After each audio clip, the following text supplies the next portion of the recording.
the average lifespan of someone with the severity of OI that I have is 25 years. And here I am, I'm 66.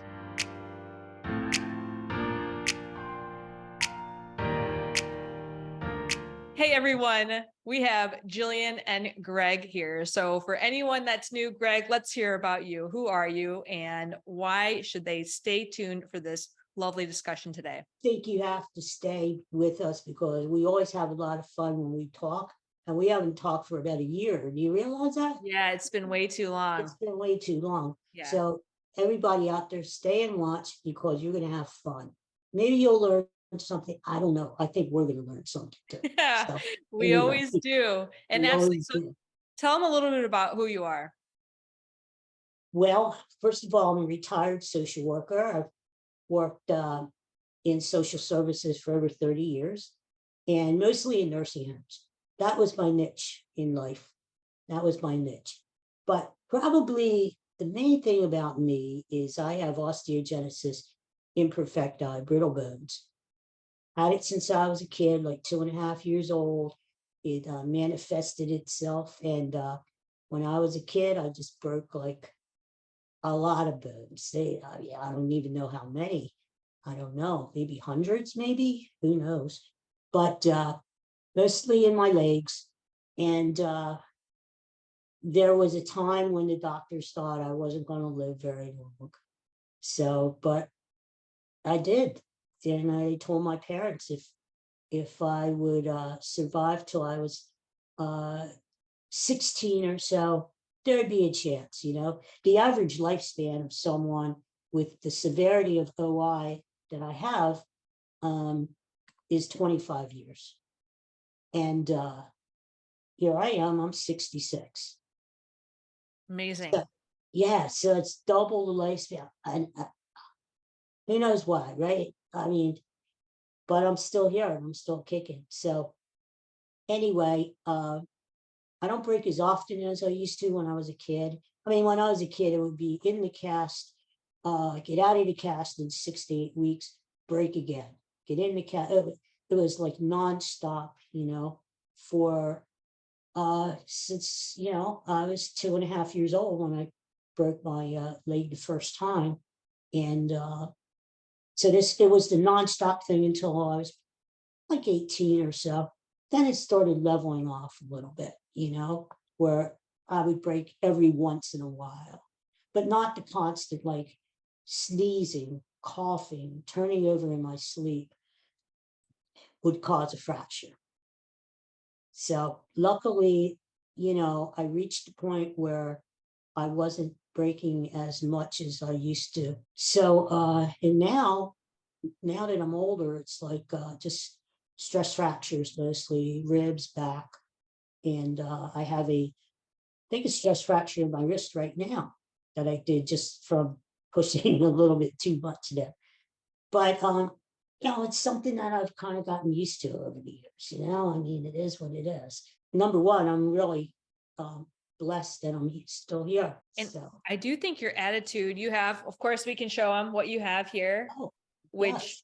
chronicles your story, An Unbreakable Spirit by the amazing Gregory Smith, who is right in front of us.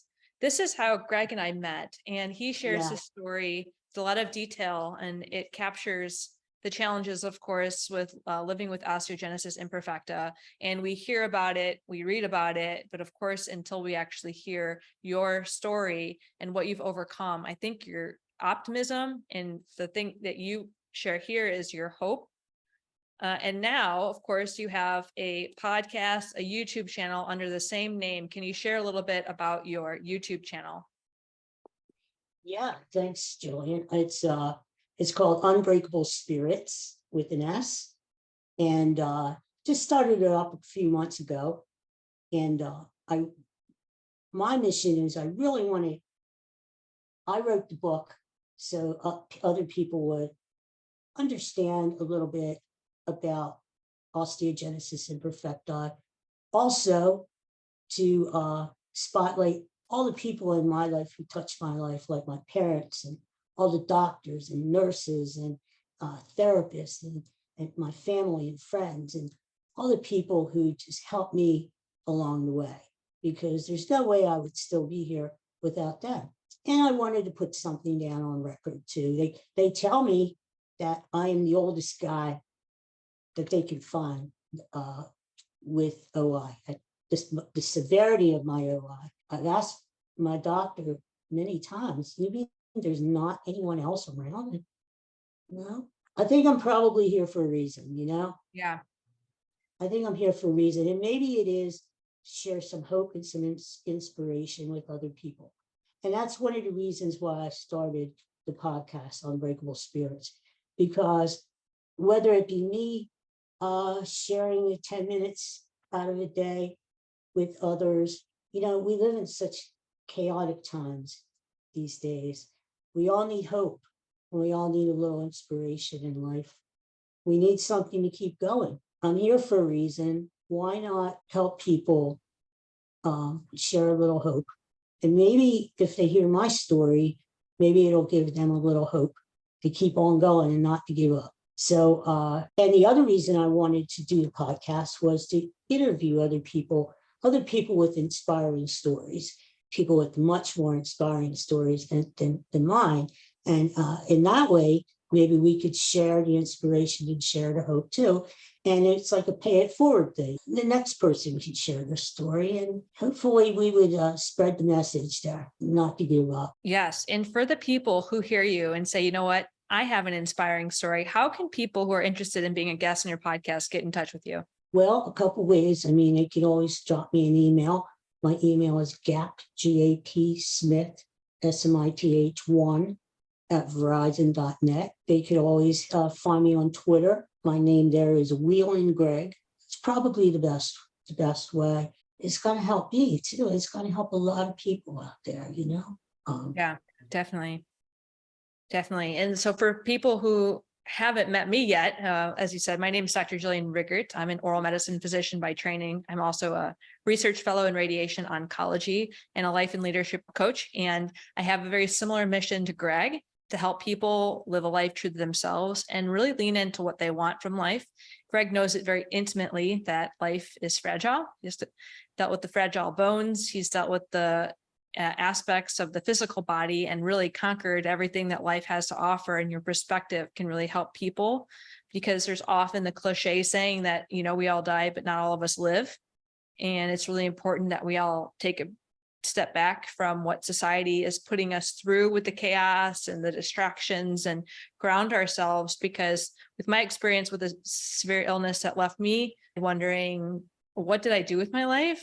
We are often just putting our heads down for so long. And by the time we lift our heads up, our life has passed us by. And because we were both given this chance to continue, I think it's important and why our message has such great meaning that we want to get out to the world. Yeah, it's interesting that you said that too, because how things worked out, how I earned my degree and became a social worker. It was just like a jigsaw puzzle where everything fit. And my niche was working in nursing homes. I just loved it. I loved it. And I started off as a volunteer in a nursing home and just went from there. And I look at it now and I write about it a lot in my book. It just changed my life so much because I met so many people who affected me, who touched my life. I'm making a difference in someone's life, And that was like the big thing to me, was because I went through many years not knowing what I wanted to do. And of course, back in the 70s and 80s, there was this whole different thought process about people with disabilities. You don't need to do anything with your life. Just sit there and just don't bother anyone. And that's it, right? For me to take the first step of just even volunteering and getting out and going to the nursing home was a big step for me. And then I liked it because I saw that I was making a difference in people's lives. I'll never forget the first resident that I met there, just this lonely guy who had a family, but they never came to visit him. So we would talk, or he would show me his old pictures from what it was like back in the 1920s or something. I realized that I was giving him the opportunity to sort of recap his life and to validate that he led a good life. But by the same token, Dr. Jillian, he made me feel good. He made me feel like I was making a difference in someone's life. He gave me a purpose in life, and we all need a purpose in life. I had a friend who had a disability too, and he was going to school. It was really tough because sometimes well-meaning family and friends will say, you don't need to get up every morning and go to school and do this and do that. You're fine as you are. So, but I just knew I had more to offer than that. So to make a long story short, that's 30 years later before I retired, and I just loved every minute of it, you know. So I posted a question on Twitter recently, and it reminded me of conversations we had about accessibility. And the question was, have you ever been in a crowded room and felt alone? And by this alone, I mean very lonely. And somebody that uses a wheelchair said yes, because a lot of times people haven't thought through, I can't go to the places that everyone's going to because I'm in a wheelchair. And so how our environment that's not created to be accessible creates this isolation and this impact on people's lives that we need to highlight so that we can improve the environments to make sure people know that they belong and help them, especially when you have the ambition, you have the drive to create such meaning and purpose, and then other people are trying to put limits on you. It's like, wait a second, we need to crush our stereotypes. And you've led the way and helped others. It was a challenge not only to crush those stereotypes that of no, you don't need to go to school. You don't need to get braces on your teeth. You don't need to have a job. You don't need that. So not only was that tough when you're getting this message from a lot of different people and it's all coming at you at once. And of course, as I said, back in the 60s, 70s, and 80s, it was a whole different attitude about people with disabilities. Nowadays, we see people with disabilities that work in school all the time. It doesn't faze us. We see people with disabilities in the movies, on TV. And it's very, that was tough to overcome. And what made it even worse was because up until the Americans with Disability Act was passed in the early 90s, my world was very inaccessible. I mean, I couldn't even get off my own block. And that was very frustrating. When we moved to this house that I'm living in right now in 1979, there were no codes where contractors had to make the house a certain way so it could be accessible to someone in a wheelchair. In fact, I have a ramp out in the back now that I still can't use because it was made too steep. So that was the kind of world that I grew up in. So number one is getting past the attitude problems of you don't need to have any self-respect for yourself. You just sit there and don't bother anybody. Not only getting past that, but even if I wanted to go to college, even if I wanted to have a job, even if I wanted to have a relationship, I couldn't do it because the world was inaccessible. Mm-hmm. It was just an inaccessible place. I wrote a lot about that in my book because it was a big part of my life. The inaccessible, you're sort of dropped into this world where it just seems like everyone else is doing their thing and you're sort of just there. And it's like, I mean, why aren't there more ramps going in the buildings, I think we might talk a little bit about, I didn't see my first movie until I was 28 years old. Wow. And the reason is because all the movie theaters where I lived had steps to go into. It was just inaccessible. And no matter how much my parents, thank God, they of course took care of me, and I wouldn't be where I am now without their care and their love. They did the best they could. Not only these stereotypes, but the physical barriers too were there, you know? Yeah, it reminds me of my college was not, I don't know if they've changed it. It was not accessible at all. I had 110 stairs up and down to classes every day. And then my dorm had 3 flights, no elevator.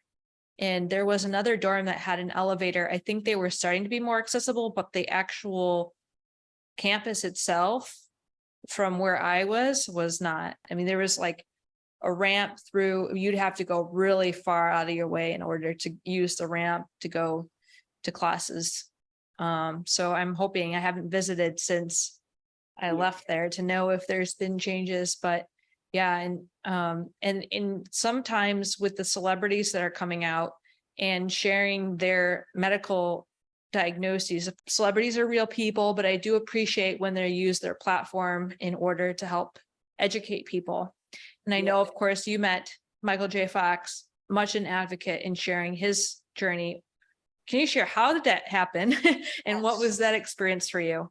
Well, number one, I love Michael J. Fox. I first of all, I admired him for a long time. And that first movie that I ever saw in a theater with a girl other than my mom was Back to the Future. Yeah, great movie. So I'll never forget it. But it was just the whole atmosphere, because there I was on a Friday night and I was in the lobby. You could smell the popcorn popping, the lights and the people and all around. I never experienced that before. And I'm thinking, wow, you know, so this is what people do on a Friday night, you know? Yeah. So that was amazing. And then, so I loved the movie. And then I just always followed his career. I think because he was this short little guy and I was this short little guy too. It just seemed like we had a lot in common. So, and then what really, of course, when he announced that he was living with Parkinson's disease, and he was only 29 years old when he got Parkinson's. Well, you know, that was like another thing, you know, it was like, wow, I just admired his, and I still do, admire his grace and his dignity and his honesty. And the fact that he wants to help other people, that yes, he's gone through a lot of things that I may have gone through too, such as depression and loneliness and feeling different, you know. I kind of knew that he was like feeling the same thing I feel too, you know. I mean, here he was, this famous guy, a lot of money and everything. But and I read his book, Lucky Man, which I love too, but he still had the same feelings I did. He still had the same feelings of no matter what, even though our circumstances in life were different, including my disability and our differences in life, he still had the same feelings deep down inside. You know, he had this hopeless feeling that he couldn't control what was happening to him. I just felt very close to him. I really did. So what happened was, not too long ago, it happened on a Wednesday night. I found out that the Michael J. Fox was coming to Philadelphia, which is only about 20 minutes away from me, you know. And I thought, wow, cool, you know. I've always wanted to meet him. And I'm like, I don't think I'm ever going to have a chance to, you know. I mean, he's a busy guy, and it's, to make a long story short, he was coming to, they used to have these conventions called Comic Cons. Oh yeah, I've heard of those. Yeah. And, but now they call it Fan Expo. And he was coming to Philadelphia. And I asked my wife, Holly, whether we could go. And she was nice enough. She bought me a ticket for Father's Day to go and meet him. So we went, and it was, first of all, it was just a really wild experience just going there, because as soon as you go through the door, you see people dressed up like animals and lobsters, and there's another person here like Spider-Man. I was like, where am I? You know? Yeah. So that was really wild. Then we got to, we finally found out where he was located and was going to meet fans. We got there, and we got there late. And I thought, oh no, after all this, so close yet so far away, But it seems like there's always an angel in life, right? This guy comes up to me. He's working for the convention, and he came up and he said, what's wrong? And I said, well, we were supposed to meet Michael J. Fox. I got the ticket, but they're telling me it's too late. He's done meeting the fans. He said, come on. He took me over. There was this whole like a maze thing of curtains, black curtains. He said, I'll get you in. He went in and talked to somebody, came back out. He said, well, you could still meet him, but is it okay if you take a picture with Christopher Lloyd too? I said, is it okay? Sure. So went in, curtain opens, and there's Michael J. Fox sitting there with Christopher Lloyd next to him. Wow.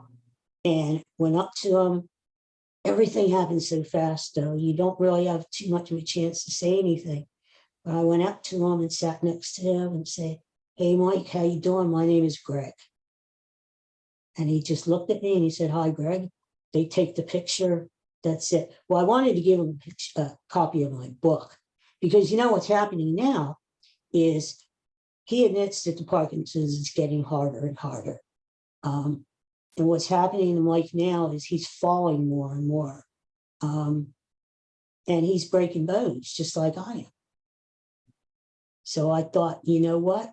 This is like a miracle that I'm meeting him after all these years. All of a sudden, I said, I'm going to give him a copy of my book, because maybe that'll help him too. Maybe we could both share a little hope from each other. Yeah. So I was going to give him the book, and he pointed to his assistant on the side. I gave it to his assistant, and he said, thanks, Greg. And we left. Oh, And wow. and here's the picture. Oh, wow. Amazing. Wow. Yeah. So that was amazing. That's just, I hope he had a chance to read my story. I hope so. And I hope he likes it. I hope it gives him a lot of hope too, That is amazing. I feel he's one of the most genuine people, and I hope it does too. And you highlighted so well, like, these people are people, and what they're going through. I can't imagine. He shares his story publicly. I can't imagine how that impacts him, the vulnerability of sharing what you're going through. I know a lot of times celebrities wish they could have more privacy, and for him to choose to be more open about it, to help people and maybe help himself if he is feeling isolated, and hope that the people like you that truly have that deep connection come and just remind him, hey, you're not alone. Still with it. I think some people may feel that, just like we said about me, which I experienced so much which I still get even now. The mental part is deficient, along with the legs not working. So many times I got that in my life, that people just automatically assume that that's the way it is. And it's not. And I found him to be funny and witty, and still he's inside of there. Maybe his body doesn't work the way he wants to anymore. Maybe he can't control the movements like he used to. Just like I felt the same way too. My body doesn't work the way I would want it to work either. But deep down inside, in there, in the heart, he's still there. Michael J. Fox is still inside, just like Greg's still inside too. Yeah. So, I just wish him well. I really do. I really admire him. I really do, because, as you said, it just I've heard other people say, I'm sure he didn't care about Parkinson's before he got. That's not the point. That's not the point.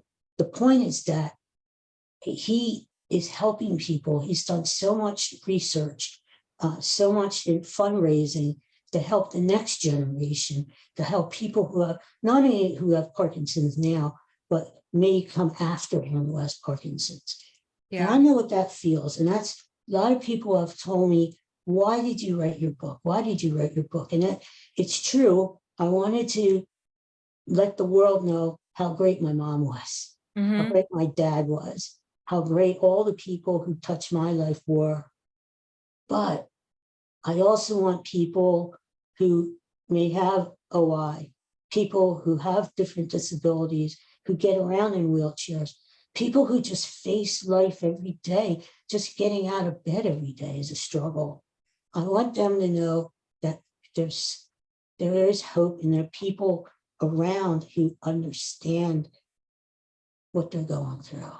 Yeah, and that's key, because people can say a whole bunch of things. You didn't want to fundraise that until you got it. Well, it kind of makes sense, because things I've gone through in my life, they had more meaning as I went through them myself.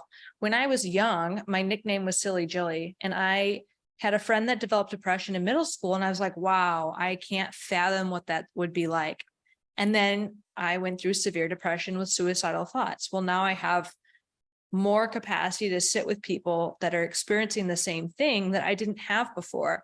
Now I have more of an understanding about the gaps that need funding in order to fill.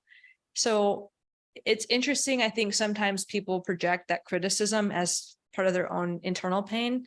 But I completely understand why we choose the things to talk about, why we choose the things to write about, why we choose the things to fundraise for. It's because it's touched us in some way, whether it's our own personal experience or the people that we love. Yeah, absolutely. So, and I just, the reason for my podcast too is really, honestly, I'll be honest with you. I wrote my book, and now one of the reasons why I do the podcast is to sort of make a record of things. And I'm like, I'm in this position, and why I don't know, where I'm one of the oldest guys around with OI. And I almost owe it to people and to myself just to write down my story or talk about it on the podcast. Just to say, you know what, they can maybe read the book 20 years from now or something, or watch podcasts on YouTube 10 years from now, maybe when I'm not around, and say, hey, you know what, this guy want to help other people, not just himself. That resonates a lot, because when I always had a lot of death anxiety, and I had so much to say, and I realized I had so much anxiety because I see the gaps with eating disorder care, with suicidal thoughts, with the physician suicide. And so part of my writing on a medical blog was just in case I'm not here, the words are there, the message is there. I really resonated with what you just said. It's similar. And I think also when we write and when we express, it helps us to process. So we're processing, we're helping it get to the people that can connect, feel that sense of community in this world that is often full of people that are feeling lonely. And you're right, chronicle your experience so that people can have it.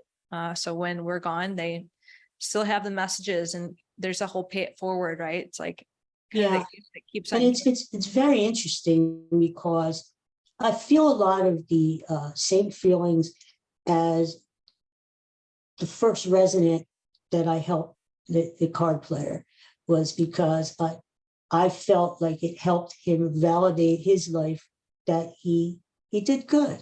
And I think sometimes a lot of people, older people especially, need that. They need someone to listen to them, and they need the affirmation that, I did good in life, and I'm starting to feel that now. I'm starting to feel that. And just like John used to sit in his wheelchair and show me old grainy yellow pictures of how he was when he was in his 20s, all dressed up with the old time cars and everything. And I find myself doing that now, looking at scrapbooks and stuff. So I Yeah. think we all have this feeling of validation that we need to hear from others that it's okay. You did a good job, you know? Yeah. So I think honestly, I would encourage anybody to, if not write a book, write a journal, put all your feelings down, get it down. You know, that's one of the things I used to do as a social worker quite often, in fact, in nursing home was what we would call life reviews. And someone wanted to just put everything down, either in a journal, either make a video. You know, I mean, this was before YouTube and before computers. We Yeah. would actually make a tape, a videotape. You know, Yep. We put it had in the VCR, yep, the old VHS tapes. VCR. Yeah. Yep. Back in the And day, back back in the in the day, day, everybody right? watching this now is probably, well, some people will remember, but if they're watching this 10 years from now, they're gonna have no clue. What is a Yeah, DVD? what is a Right? What is it? VHS? What's a DVD? I don't know. Back in the day when we used, back in 1982, when I used to use a typewriter. Yeah. Yeah, but yeah, no, like that's one of the things I was most proud of, was helping people do their life review, you know, just to get Yeah. it started. A lot of times it's hard to just get started on a project like that. Once you get the ball rolling, it's a little bit easier. But to know that you're there listening, you work on it a little bit every day, and it's a record that their family can keep forever, you know, and it helps the resident too. So it's sort of kind of wraps things up. And I experienced that when I was a social worker, but I'm feeling it even more now as just an older person, you know. Yeah. And I feel like it can chronicle our growth, where when we write our journals to reflect back on where maybe we haven't yet grown. I was reflecting on my journal and where my stuck points were, like, oh gosh, you know, that was the same thing I was stuck on a year ago. What needs to change now so I'm not stuck on it a year from now? Or, wow, I don't feel like anything's changed. And then you look back and you're like, wow, that year has been a really great opportunity for growth. Yeah, absolutely. Absolutely. It's just it's sort of a landmark. Here I was and here I am now, right? I think one of the things that is really important to share a lot of hope with each other. I mean, I just think it's very important to pass things forward. I mean, to me, you know, I just take things one day at a time anymore. I appreciate life. I think I've always appreciated life because it was almost taken away from me so many times, you know? I think it's just important to appreciate one day at a time and what you have in life. Yeah. Well, thank you for another lovely discussion. I really appreciate being here with you today. Thank you. Thanks for having me on. Thanks. Yeah. And we're going to make sure, I'm going to share all of Greg's links down below, especially I know he's looking for the guests. If you have an inspiring story that you'd like to share on his podcast, make sure to reach out to him. We'll have your email, your Twitter handle down below. And of course, if they have not read it yet, this is his lovely book, and I will have that link down below as well. So thank you everyone for being here. We really appreciate you. Share your thoughts, your reflections, your questions down below, and let us know what gives you hope. And so we can help pass that on to others as well. Thank you.